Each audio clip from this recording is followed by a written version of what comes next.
Episode 4 opens inside of a weapons locker in pitch darkness, with only Ironwood's voice. Your evaluation objective is to secure the central chamber of the mining complex. Light appears around as the locker is opened, revealing neatly stacked ammo boxes. Ruby's hand reaches inside and pulls out one of the cases, setting it down on a bench in the armory and reloading her empty magazines. You will only be allotted resources to replace necessary utilities. We get scattered shots of Weiss reloading Mir and Naster's dust chambers, Nora resupplying herself with grenades, and Yang efficiently loading her remaining Ember Celica one-handed. The final shot is Blake replacing the ribbon on Shroud and walking towards a door, only to pause and stare at where Wilt and Blush are resting on a nearby bench. Otherwise, you'll be sent in as you are, to truly test your mettle. The next shot is from inside two different Mantas, one transporting Team RWBY, CL, and Neon, while the other is carrying Junior, Flint, Crow, and Clover. The airship split apart to fly to opposite sides of an approaching mountain. Coming to a low hover, all but Crow and Clover jump out into the snow before different cavernous entrances into the mountain, sealed with large metal doors. Members of Strike Team 32 will be accompanying you as an emergency safety net. If you have to rely on them, you have already failed. At a higher point on the mountain, Crow and Clover are dropped off at a rusted access hatch. They waste no time in breaking it open and dropping down into the long, decrepit maintenance tunnel. The next shot has Crow casually kicking open a door and walking into a room with several monitors, all of which Clover smoothly flicks on. Crow and Clover will act as your operations, infiltrating the security center and keeping you up to date. However, they will not intervene unless absolutely necessary. Outside, Team RWBY and Team Junior stare at the entrances to the mines, weapons ready, faces drawn in determination. These are the parameters if you wish to graduate from Atlas Academy. Happy hunting. Clover's voice comes over the radio. Team RWBY, Team Junior, you may commence operations. Followed quickly by Crow saying, Good luck, ladies. And Ren. RWBY smiles at the quip as John's voice comes over the radio. Hey! She looks up at the door as CL and Neon walk forward, and she almost immediately turns to Yang. Yang, you're up. Yang rolls her neck and walks up to the door, past CL who raises a brow. At the door, Yang taps it gently with her knuckles, listening to the muted timbre of the metal. She nods to herself sagely, before screaming at the top of her lungs and punching the solid metal. The door's corners are wrenched open by the force, giving a clean entrance into the mines. Yang turns back to the crew with a cheeky thumbs up. Team RWBY are clearly proud of Yang's work here. Neon whistles in amazement. Wow, you should lose arms more often. Yang's smile flattens out when the joke doesn't quite land, but it's quickly forgotten when the shocked CL comments, That's one way of getting in. The rest of RWBY has already started to slip through the entrance, but Weiss lags behind to ask, What would you have recommended? CL pointedly raises her scroll, which is displaying Access Pass in big, bold letters on the screen. Blake, from just beyond the door, narrows her brows. We're not supposed to rely on you, remember? Which catches CL by surprise. CL straightens up and folds her hands behind her back to follow. Astute. Carry on. Neon skates past, ruffling CL's beret before passing through the entrance. Once inside, everyone pulls out scrolls to use the flashlight function, but even still, RWBY nods back to Blake. Blake, point. With a nod in return, Blake walks ahead of the group, her dominant hand resting on the hilt of Wilt. Yang takes up the rear of the group wordlessly, leaving RWBY and Weiss in the center for support. CL and Neon hang far back from the group and all proceed deeper into the mines. There's a brief montage of them treading through mineshaft after mineshaft. As they do, evidence of destruction becomes more and more clear with broken rail lines, busted support columns, caved-in shafts, and half-melted rail cars. As they pass a depot of damaged carts, Weiss narrows her brow, remarking, There are push carts here? Isn't that a little archaic? Blake chimes in from the front, surprisingly casual. The mine is nearly dried up. They probably thought it was cheaper to pay Faunus than automate. Weiss sighs and turns away depressingly. It's really not. RWBY, listening to the conversation, frowns and changes the topic by turning to CL and asking, So, Penny? CL doesn't respond, keeping her eyes forward. I'm sorry this is kind of out of nowhere, but thanks for keeping your promise.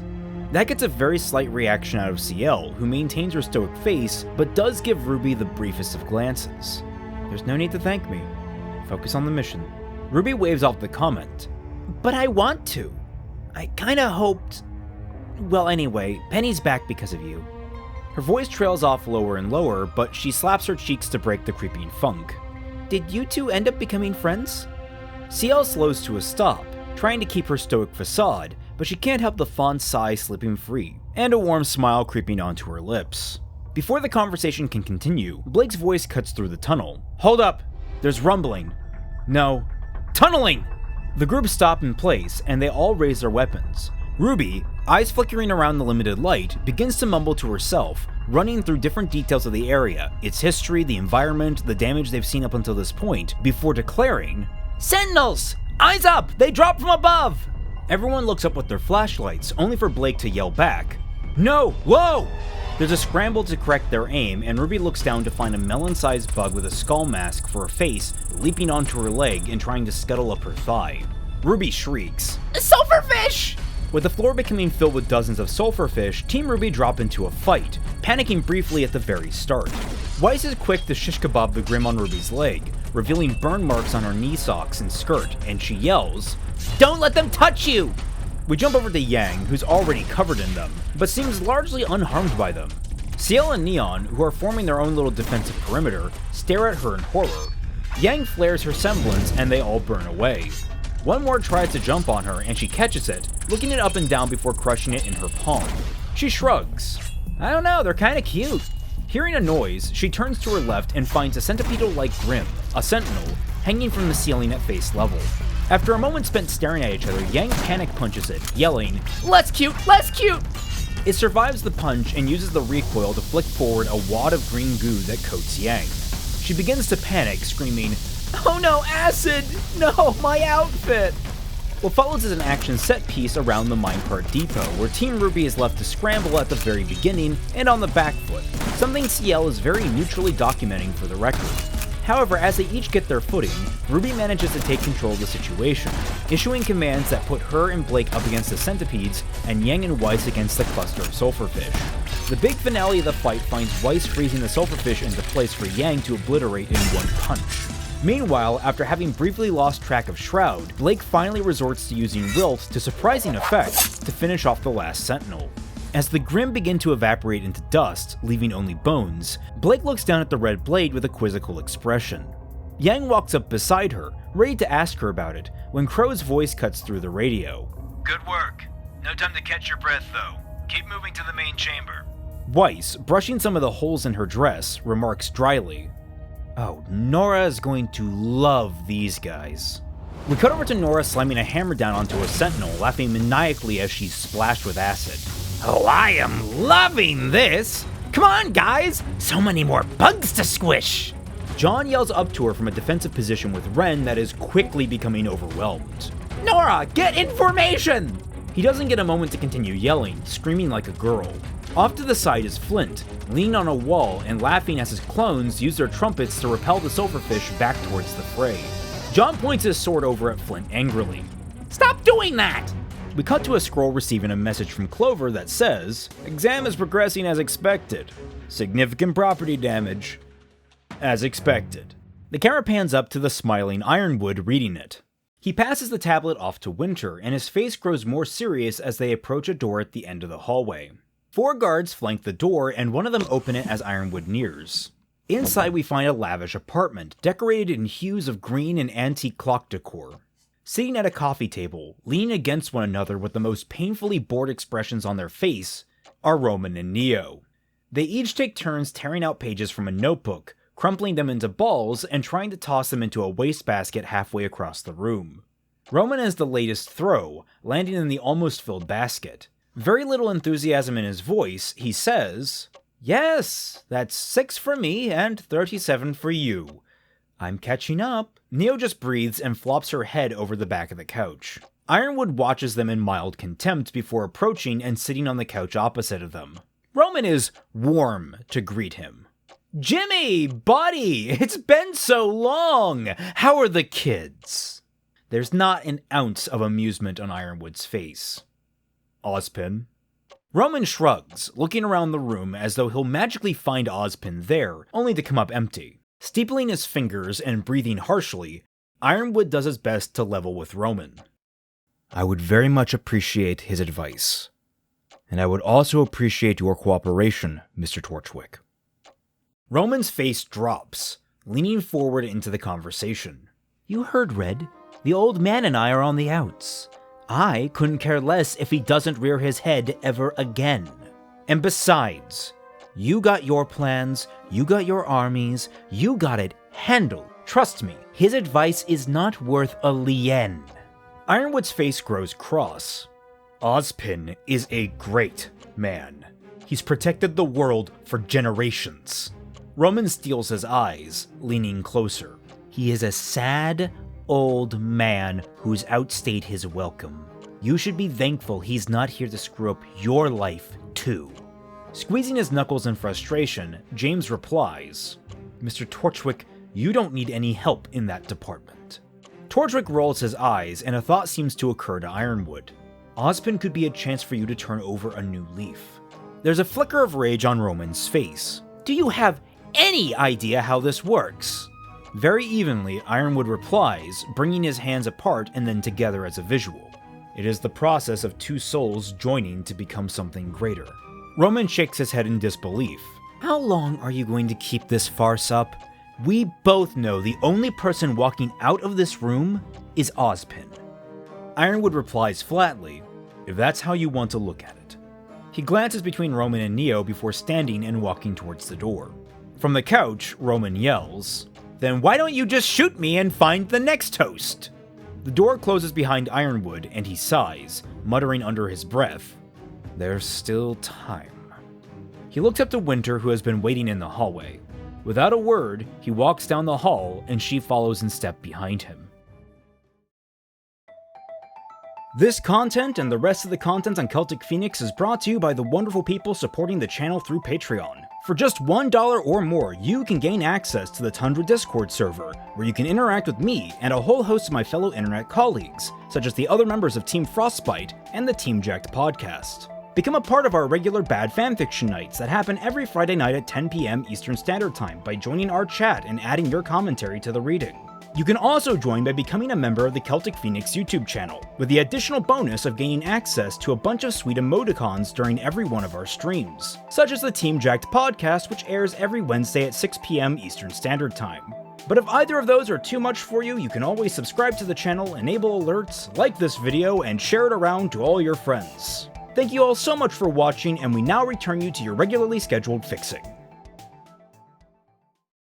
We cut back inside the security room with Clover and Crow, watching the two teams progress forward on their monitors. Clover nods in appreciation. "These kids are doing pretty good. Rough start, but they've hit a stride."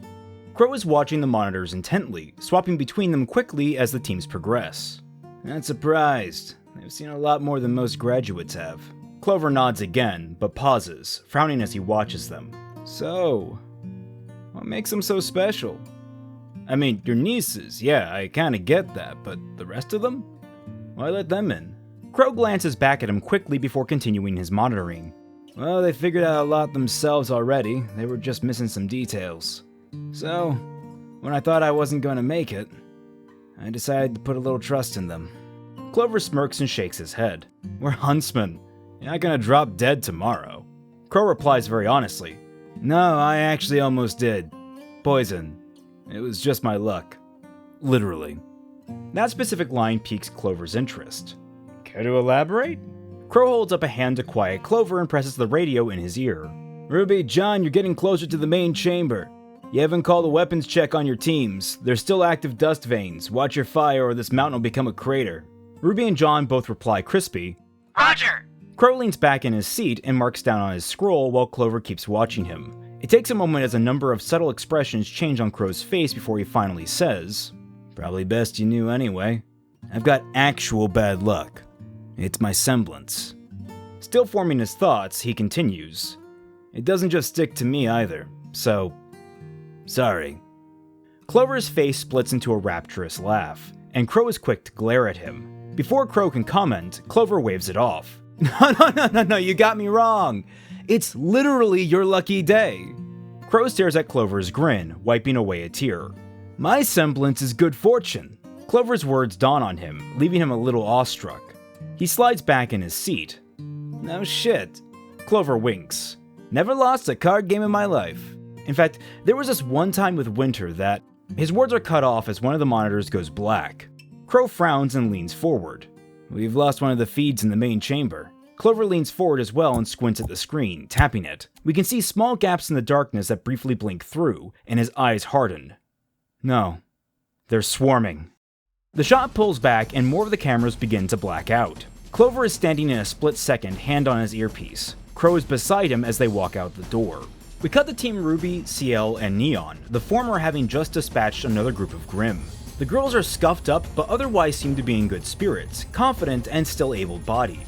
Blake, with her comparatively untouched oil-skinned jacket, shakes blackened dust off Shroud. These sulfurfish are just annoying. RWBY commiserates, her boot dissolved down to the ankle. Yeah, they're... She's cut off as Clover's voice comes through their earpieces. Teams RWBY and Junior, you are to leave the caverns immediately and evac on the Mantas. Strike Team 32, you're up. They're swarming. This is no longer an evaluation mission. Almost like a light switch, CL and Neon confirm and nod to each other. Neon turns to Team RWBY. You guys get out of here, it's going to be too dangerous for you. Yang looks at them, baffled. What are you talking about? We've been handling swarms of them just fine. CL shakes her head and pulls out her pistols. Your orders are to withdraw. CL and Neon turn and take off down the main shaft, and RWBY is just left confused. I guess? The four watch them round a corner. After a pause, Weiss asks, We're ignoring that, right? Yang gives a playful shrug. No, yeah, this totally isn't part of the test. Clearly walking down the hall after the two. With a smile, the other three are quick to follow. We shift over to Flint, having just gotten the order himself. He turns to John, Ren, and Nora, who are all knee-deep in sentinels, telling them, Get yourselves safe. John bats aside a sulfurfish and looks at him, flabbergasted as he leaves. Help us, maybe? Flint squints at them before continuing on his way. You guys got it handled. Behind the I'm so done with this John, Nora cackles, slamming her hammer down into another batch of sulfurfish. That only means more for me. We follow Flint into the central chamber of the mines, a large space clearly carved by human hands thanks to the sheared, blocky stone walls, tiers, and pillars. Discarded, rusting mining equipment is scattered around the area, the largest two being an excavator on the lowest level and a massive crane higher up on the tiers of rock. Both the floor and the ceiling of the cavern are embedded with large, multicolored crystalline chunks of dust, giving the room an unearthly mixture of glowing colors. Flint's tunnel empties out onto the highest carved tier that's walkable, and down below we find Neon and CL engaging with swarms of Grimm that are digging their way out of the rock along the walls and ceiling. Neon has retained much of the same tactics and equipment we saw back during the Vital Festival, relying on her vibrant dust-powered nunchaku for offense and speed for defense, with the only major change being her skates. They can now transform between skates and blades, with various dust effects that allow her to accomplish a number of different feats, such as skating different terrains or even sticking to walls and ceilings for a limited time, provided she keeps up the momentum. CL, by contrast, has upgraded herself to a set of dual machine pistols, though unconventionally, both are based on railguns, using magnets instead of combustible ammunition. The minute he calls out his arrival, CL is quick to get a plan rolling between them. She orders Flint to spread out along the top rim of the chamber and uses wide area of effect to force the Grimm crawling along the walls down onto the floor of the central chamber. He does so immediately, calling upon his semblance. 3 clones of him spread out, a new evolution of his ability where they can actually act independently of him. Further emphasizing this, his trumpet has been modified into a transforming weapon, able to change into a horn, a trombone, and a sousaphone to further vary his attacks and tactics. With the Grimm being forced off the walls, Neon is sent forward to corral the Grimm into a specific corner of the room, the one directly under the crane, while CL hangs back to eliminate stray Grimm with controlled bursts of fire. It's clearly a stressful situation for them, but they're managing to maintain a modicum of control. That is, however, until one of the sulfurfish leaps at Neon, mouth open, exposing a chunk of dirty green dust lodged in its throat from when it had been burrowing. When its jaw snaps closed, the force activates the dust, obliterating the Grimm and sending out a wave of air that takes Neon off balance. Having been skating on the walls, she's knocked free, falling just under another Grimm that also explodes. She manages to land on her feet, skidding into a fresh skate, and calls out the exploding Grimm to CL. CL begins to watch her fire more carefully, and when she sees a glint of dust among the Grimm she's firing on, she has to hesitate, as it's skittering over an exposed vein of dust. Grimacing, she's forced to duck away and carve around the crystal with her automatic fire. The dust crystal inside clatters to the ground inertly. She's given no time to respond as another sulfurfish lunges at her, doing much the same as the first dust-clogged Grimm and self-destructing, sending a fireball her way. CL stays calm, however, and she's beginning to move when a blur of red swoops in and scoops her out of the way of the flames. Yang appears in her place, tanking the brunt of the explosion and almost absorbing it as if the flames were clinging to her hair. RWBY comes to a stop beside CL, pulling Crescent Rose from her back. CL turns to her furious. You were supposed to leave! RWBY waves a dismissive hand. You look like you could use the help! She glances to where Neon is now struggling and then looks back to RWBY. For the record, I didn't. CL turns away and resumes targeting the Grim, chasing Neon as she speaks back. If you're going to be here, you'll help. If you die or get reprimanded, that's not on us. You see that crane? RWBY follows CL's upward nod, and CL doesn't wait for a response. I'm going to drop it on them. Yang stretches her arm excitedly. Ooh, nice! I was in the mood for some property damage! Prompting CL to hiss. This isn't a game, Xiaolong! RWBY cuts down on any response, her eyes darting around them to form her own plan as she affirms. Don't worry, we'll cover you. She looks to her team. Yang, Blake, get that crane ready, wait for our mark. Weiss, we'll help down here. RWBY leaps forward into the battle, but Weiss lags behind, turning to Blake and Yang to ask, do you two need a... What she finds is Blake wrapping her ribbon around the hilt of Wilt, rushing towards Yang, and firing the blade out of flush. Wilt embeds itself in the wall, and Blake smoothly scoops up the waiting Yang, swinging them both into the air as they begin their ascent. Lift?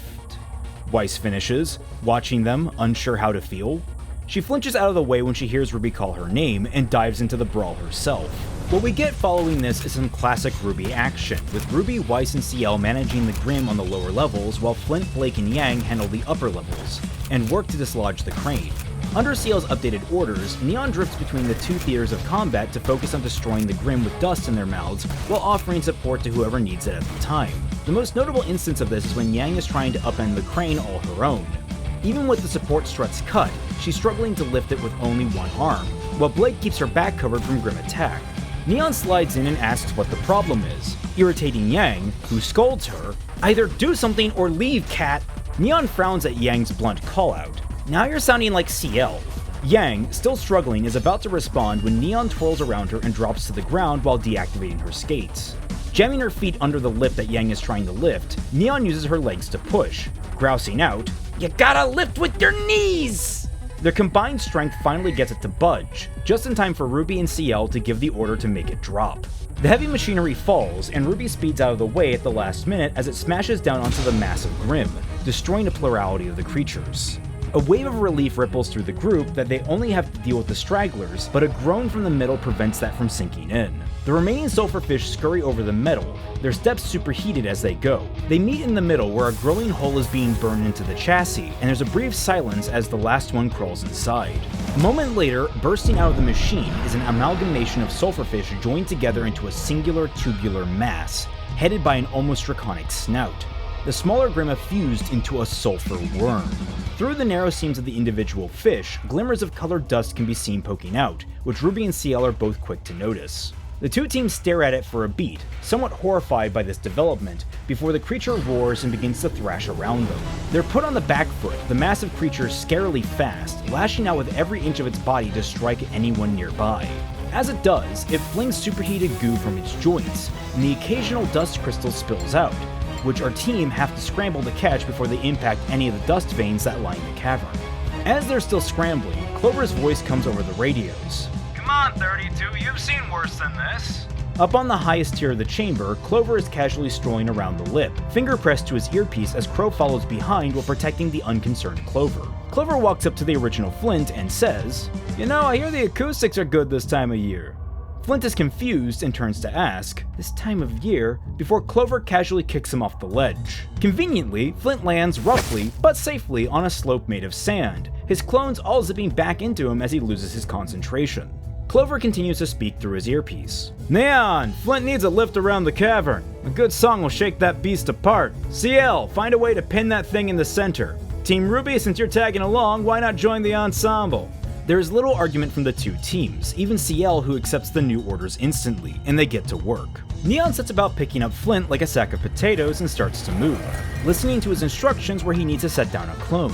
Meanwhile, CL and Team RWBY do their best to distract and corral the sulfur worm, either evading it like matadors or using clever tactics to hold it in place. There's a notable moment where Yang actually catches the molten jaws of the creature between one leg and her arm, while Ciel lines up the excavator to drill into the side of the beast, though that only lasts so long as the superheated goo melts through the metal. Neon, meanwhile, only manages to make it to one stop before the worm's flailing separates her and Flint. Flint, however, is caught by Clover's fishing rod thing. It's a complicated weapon. We changed it. It's more complicated now. It's also a ring blade, but you know, it's not that hard to understand, I hope. Anyway, Buddy buoys Flint just long enough for Blake to swing in and pick her up where Neon left off, moving him into position. She gets to 2 spots, but is thrown off when chunks of dust are flung by the worm in their direction, forcing the two to catch them instead. Ruby picks up Flint for the last stretch, helped along by Weiss forming a barrier of rock with the dust between them and the worm. With Flint in place, he and his quartet take only a comedic moment to check if they're all in tune before belting out a perfect harmony.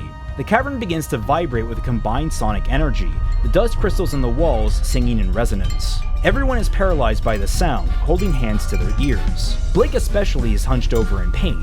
Weiss, noticing the crystals in the walls shimmering, asks, "Is this even safe?" To which Neon screams back, "Probably not!"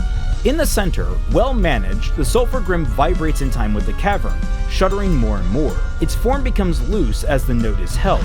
Eventually, the sulfur fish that comprise it peel away before dissolving in the sound, a cascade effect that starts at the snout and ends at the tail. After only a few seconds, the Grim is obliterated, leaving just black Grim ashen bones, and several dust crystals that quickly start to rain to the ground. Everyone uncurls and rushes about trying to catch the falling crystals. Almost all the crystals are caught, but the last few slip through. Crow and Clover swoop in at the end, but one more bounces off a rock face towards a nearby dust vein. Everyone stares at the crystal in panic, before it's caught by Yang with her one hand. There's a beat as everyone continues to stare before sighing in relief. Yang frowns at them. "What? You guys thought I would drop it?"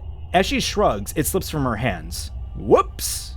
We cut to outside of the mine where we hear everyone yelling, "Yang!" before she laughs. "Psych! Come on, guys, I'm better than that." Cut to black, end of episode.